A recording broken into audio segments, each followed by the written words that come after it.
इतनी हिम्मत, तुम मुझसे सफाई कराओगे? मैडम, अपने हाथ को ना थोड़ा काबू में रखो।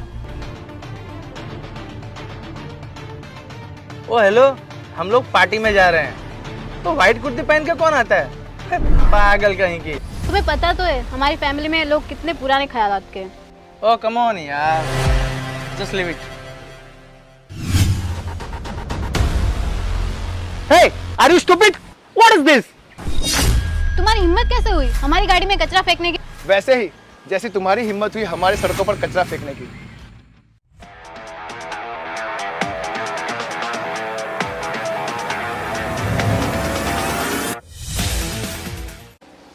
तुम लोगों को कोई हक नहीं है हमारे देश में गंदगी फैलाने की। एक्सक्यूज मी, तुम कहना क्या चाहते हो? And for your kind information, ये हमारा भी देश है। अच्छा, तो ये तुम्हारा भी देश है? लगता तो नहीं है।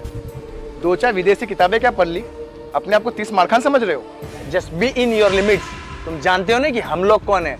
हाँ, बहुत अच्छे से जानता हूँ। तुम लोग वही हो जो इस देश में पैदा होते हो, यहाँ पे पढ़ाई भी करते हो, यहाँ का अनाज भी खाते हो और अपना बचपन भी यहीं गुजारते हो, और फिर 2-4 साल फिरन के देश में जाके अपना ग्रेजुएशन कंप्लीट करते हो और आकर हमारे देश को गंदा भी करते हो। ए मिस्टर, अपनी लिमिट में रहो। अगर हमसे पंगा लोगे ना, यू हैव टू पे फॉर इट। हम लोग अगर स्टडी करने के लिए विदेश जाते हैं तो इसका ये मतलब नहीं है कि ये हमारा देश नहीं है। शरीर पे इंडियन ड्रेस और हाथ में तिरंगा लेने का मतलब ये नहीं होता कि तुम्हारा देश है। अगर सच में तुम्हारा देश होता तो तुम इसकी ड्यूटी अच्छे से निभाते। What duty? तुम्हें क्या हम सफाई कर्मचारी नजर आ रहे हैं? ये सब हमारा काम नहीं है।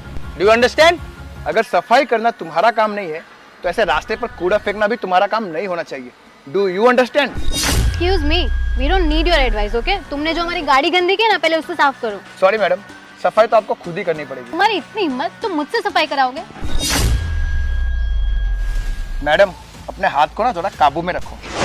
हमारी संस्कृति में लड़कियों को हाथ उठाना नहीं सिखाया जाता क्योंकि हम उनकी रिस्पेक्ट करते हैं, लेकिन हमारी सेल्फ रिस्पेक्ट भी है जो हम खो नहीं सकते। रुको, तुम्हें तो ना अभी मेरे भैया सबक सिखाएंगे। हेलो भैया, यहाँ पे एक गुंडा बदमाश हमको कब से छेड़ रहा है, आप प्लीज अभी कभी यहाँ पे आ जाओ। हाँ रुको, अभी मेरे भैया आ ही रहे और तुम्हारे सर से ना ये देशभक्ति का भूत उतारते हैं। तुम्हें बहुत गर्व है अपनी इस कंट्री पर। क्या है इंडिया में? भूखे नंगे लोग, ना एम्प्लॉयमेंट है, ना एजुकेशन सिस्टम। जहाँ देखो वहाँ पे पॉलिटिक्स ही पॉलिटिक्स है और रिलीजन के नाम पे वोटिंग सिस्टम।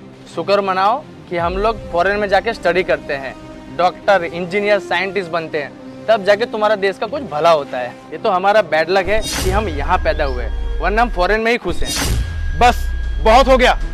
ये सारी बातें तुम्हारे कूड़े फेंकने से स्टार्ट हुई है। तुम अगर हमारी बात मान लेते तो ये सब सुनना नहीं पड़ता, और वैसे भी सच्चाई तो कड़वी ही लगती है ना। सही कहा मैडम आपने, and thank you so much for your advice.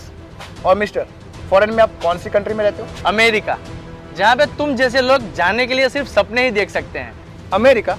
वैसे तुम्हारी जानकारी के लिए मैं बता दूं, जो घटिया हरकत तुमने सुबह में किया है ना, अगर वही हरकत तुमने अमेरिका में किया होता ना, तो यहाँ पे खड़े खड़े अभी तक खिलखिला नहीं रहे होते, बल्कि अमेरिका की जेल में सड़ रहे होते। महात्मा गांधी, भगत सिंह जैसे न जाने कितने क्रांतिकारियों ने अंग्रेजों से लड़कर हमारे देश को आजाद करवाया, लेकिन आज भी हमारा देश उनके सोच विचार में कैद है। क्या हुआ बेना, कौन तुम्हें परेशान कर रहा है? देखो ना भैया, ये आदमी हमको जानता तक नहीं है और आकर हमारी गाड़ी में कचरा फेंक दिया। इससे बोलो कि अभी के अभी हमसे माफी मांगे। अरे सर, आप यहाँ पे यहाँ क्या कर रहे हो? हम लोग तो आपके यहाँ आ रहे थे इंडिपेंडेंस डे के सेलिब्रेशन के लिए। आप इनको सर क्यों बोल रहे हो? और हम इनके यहाँ पे जा रहे थे सेलिब्रेशन के लिए। अगर पहले बता दिया होता तो हम लोग आते ही नहीं। हमें लगा कोई ब्रांडेड पार्टी है। चुप करो तुम दोनों को पता भी है ये कौन है? ये हमारे इंडियन आर्मी के कैप्टन रुद्र प्रताप सिंह है। सर, हमारे बच्चे ने कुछ कहा तो नहीं? इनसे कोई गलती होगी तो सर प्लीज माफ कर देना, नादान है। जी नहीं, मैंने इन लोगों को समझा दिया है। इन लोगों को अपनी विदेशी पढ़ाई और रहन सहन पर बहुत घमंड था। इनको ये नहीं पता कि जिस देश में ये लोग अमन और शांति से रहते हैं, उस देश के लिए हमारे जवानों ने अपना कितना बलिदान दिया है।